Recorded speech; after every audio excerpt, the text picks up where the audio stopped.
जैसा नाम हम रखते हैं वैसा गुण आ जाता है। अब किसी का नाम हमने गुड़िया रख दिया, अब वो गुड़िया 85 साल की बुढ़िया हो गई। अब उसका नाम पूछते हैं हॉस्पिटल जाके, इसका नाम क्या है, लिखते हैं गुड़िया देवी। तो आदमी सोचता है कोई छोटी सी बच्ची होगी, उम्र 85 वर्ष। कितना अजीब लगता है। नाम रख देते हैं छोटी।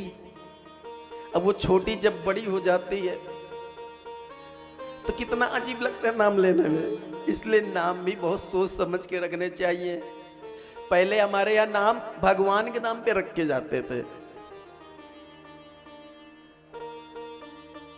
भगवान राम का नाम रखते थे, राम निवाज, राम अवध, है ना, कृष्णपाल, कृष्णचंद, ऐसे नाम रखते थे। शंकर, बजरंग, ऐसे नाम रखते थे। और आजकल के नाम कैसे रखे जाते हैं आप सबको पता है। तो गर्गाचार्य जी ने कृष्ण और बलराम नाम रख के, माँ ने कहा नाम कठिन है इसलिए मैं तो कनुआ बलुआ ही बोलूंगी। महाराज अब भगवान श्री कृष्ण 2.5 वर्ष के हो गए। आज माँ ने, अब वो भगवान श्री कृष्ण घुटमन घुटमन चलने लगे हैं। तो एक बार माँ ने उनका श्रृंगार किया और श्रृंगार करके उनको याद आया कि आज भगवान का जन्मदिन है। सो उन्होंने पूरे नगर में फिर से बुलावा किया, सारी गोपियां आई और मां यशोदा कहने लगी सारी गोपियों से, देखो सखियों शांत रहना, धीरे धीरे जो काम करना, चिल्लाना मत, क्योंकि अभी अभी मैंने कन्हैया को सुलाया है। आधी कच्ची नींद में जग जाएगा तो बहुत रोएगा, परेशान करेगा फिर। गोपियों ने कहा क्यों यशोदा, क्या हम यहाँ पे तेरी शक्ल देखने आई हैं? अरे आई हैं, अब जन्मदिन है कन्हैया का तो नाचेंगे गाएंगे, हम शक्ल देखने तो आए नहीं तुम्हारी। अच्छा नेक ठहरो। तो फिर कन्हैया का पालना उठाया और घर के बाहर एक बैलगाड़ी थी सो उसके नीचे टांग दिया। अब अंदर गाने बजाने होने लगे महाराज। जब अंदर गाने बजाने चलने लगे सोई वहां पर कन्हैया ने रोना चालू किया। और जब कन्हैया ने रोना चालू किया तो अंदर गाने बजाने के आवाज के आगे कन्हैया की बात कौन सुने। कन्हैया ने सोचा जिसका जन्मदिन है और जिसके लिए भजन गवाए जा रहे हैं उसको तो बाहर कर दिया है और खुद अंदर आनंद महोत्सव मना रहे हैं। क्या करूं, मेरी मैया सुन भी नहीं रही है। सो तब तक देखा कि बैलगाड़ी के ऊपर शक्टासुर बैठा हुआ था। भगवान ने सोचा मैं तो सोच ही रहा था क्या करूं, सो मामा ने भेज दिया एक और को। महाराज शक्टासुर को जैसे ही बैलगाड़ी में भगवान ने लात मारी तो महाराज शक्टासुर उड़ के नीचे धड़ाम से गिरा और उसका भी गोविंदाय नमो नमः हो गया। जैसे ही बैलगाड़ी की आवाज सबने सुनी, गाना बजाना बंद किया। यशोदा मैया भागी एकदम पीछे पीछे, कन्हैया को बैलगाड़ी से नीचे से उतारा और अपने सीने से लगा लिया, रोने लगी।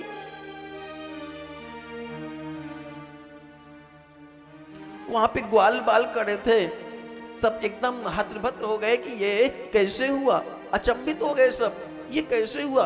मैं तो इसके नीचे लिटाई थी और ये बैलगाड़ी कैसे गिरी, कैसे टूटी। एक ग्वाल ने कहा मैया मैं बताऊं। हाँ बता लाला, ये कैसे हुआ, कैसे टूटी बैलगाड़ी। मैया कन्हैया लेटा था ना, इसने जो एक लात हुमक के मारी सो बैलगाड़ी नीचे टूट के गिर गई। मैया ने कहा दारी के छोट नेक सो छोट सो लाला, इतनी बड़ी गाड़ी को गिरा देगा, चल झूठ बोल रहे तू। मां को कभी भी विश्वास नहीं होता। एक भगवान की एक लीला और है। सुबह प्रातः ब्रह्म मुहूर्त में उठते थे कौन, नंद बाबा। स्नान करके आए और आगे श्री रंगनाथ की पूजा कर रहे थे, इंद्रदेव की पूजा कर रहे थे, रंगनाथ की पूजा कर रहे थे। पूजा घर में बैठे सोई भगवान घुटमन घुटमन वहां पर आ गए।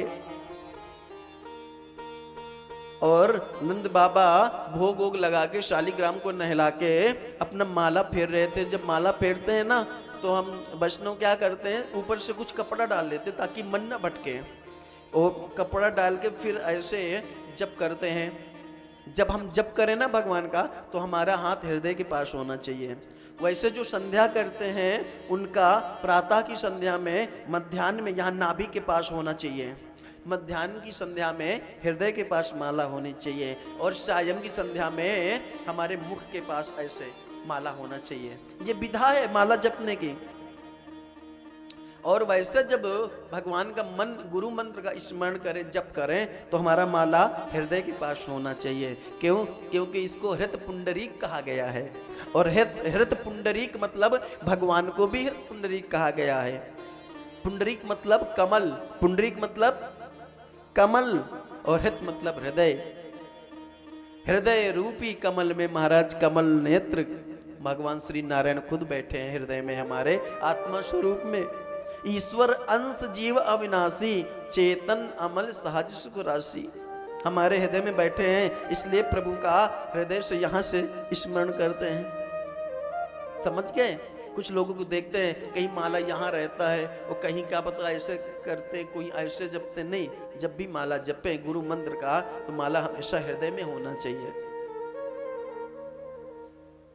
नंद बाबा ऐसे माला जप रहे थे, आंखें बंद किए हुए थे। सोई महाराज दूसरे पहुंच गए कन्हैया, और शालिग्राम को उठाया और उठा के मुंह में डाल लिया। अब सोई बगल में बैठे, और जैसे नंद बाबा की माला पूरी हुई, माला पूरा करने के बाद सामने सिंहासन पे देखा तो शालिग्राम गायब, एकदम है ही नहीं। अब नंद बाबा एकदम परेशान कि कहाँ गए भगवान। सोई बगल में देखा तो कन्हैया बैठे अपने मुख में डाले ऐसे गाल को फुलाए हुए। तो नंद बाबा ने कहा, क्यों कन्हैया, भगवान कहाँ गए हमारे, भगवान कहाँ गए? तुमने देखा, तुमने उठाया? सो कन्हैया तो मुंह में डाले हुए तो कैसे बोले? बोले और जब देखा कि इसके मुंह में कुछ है, सो भगवान नंद बाबा ने भगवान के गाल पे गुच्चा मारा, सो शालिग्राम बाहर निकल आए। नंद बाबा ने कहा, देखो यशोदा तुम्हारा लाला कितना उद्यमी हो गया है, अरे इसकी दिन प्रतिदिन शैतानियां बढ़ती जा रही हैं। यशोदा मैया ने कहा, क्या हुआ जो इतना चिल्ला रहे हो? देखो तो यशोदा, इसने हमारे कन्हैया को मुंह में डाल लिया। यशोदा ने कहा, अरे छोटा सा नेक सा लाला है, अगर मुख में डाल लिया तो उसने कहा कर दिया, उसको क्या पता। माँ यशोदा गोद में, अगर पिता डांटता है ना तो माँ बचाव जरूर करती है। माँ ने गोद में कन्हैया को लेके चली गई एकांत में और बोली, क्यों कन्हैया इतना उद्यमी हो गया तू, भगवान को क्यों तूने मुख में रखा?